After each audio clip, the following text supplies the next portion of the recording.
Okay, this is a little how-to video on testing your battery to see if it is in good operating condition. What you have to have, in my opinion, to get the voltmeters and ohm meters that you buy in the store, you have to get yourself one of these Topcon or similar products that is just made to test batteries only, okay? And how they work is just like this. You purchase one of these, okay? And you connect them to your battery, okay, posts, and you want to connect them to your battery posts directly.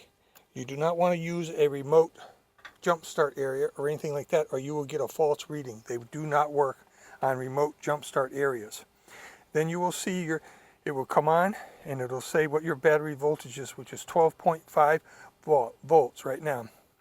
And that's pretty good for a battery in good shape. Now, if you were having problems with starting and or you drained the battery all the way to zero, okay, this would be after charge what you'd want to see. So if you want to test it to make sure that it's in good shape, you just hit the OK button. It says English, you want English, or any other language that you might want.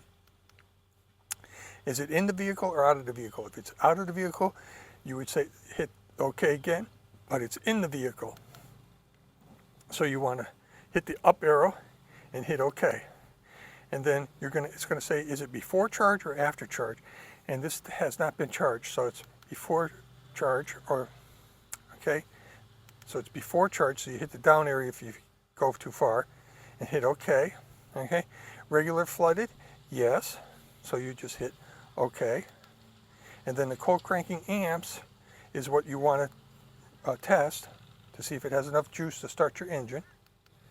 Okay, and this one happens to be 700 cold cranking amps right there on the battery. You'll find it on a battery label somewhere. So it says 700 cold cranking amps, okay? So you go back to your gauge here, you say okay, and it starts testing. Okay, now what it says here is you have a state of health of the battery, actual health of the battery of 100%. You have a state of charge of 85%. You have 12.5 volts, which you saw when you started, and 745 cranking amps, which is a good, and then it tells you whether it's a good or bad battery, and it's a good battery, so you don't have to go any further testing anything else. Now, there's one step this will go further. When you say okay, it will allow you to do a cranking test on your starter to see if it's a problem with the starting of your engine on your starter, okay? But we're not going to do that today. We just wanted to show this and show how it works to test your battery to make sure it's okay for cranking. Okay, and this is just a battery test, and these little testers, these Topcon testers, are great for eliminating the confusion and or the uncertainty of not being able to know whether the battery is any good or not, because sometimes they can have like 12.3, 12.4 volts and still be bad.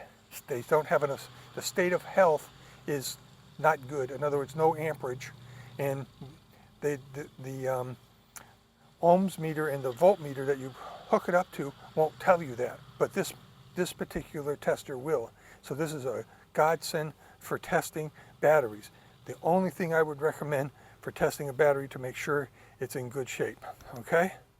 So I just wanted to do this video so that everyone would know the best way to test a battery and or your starter if you have to. Okay, thank you.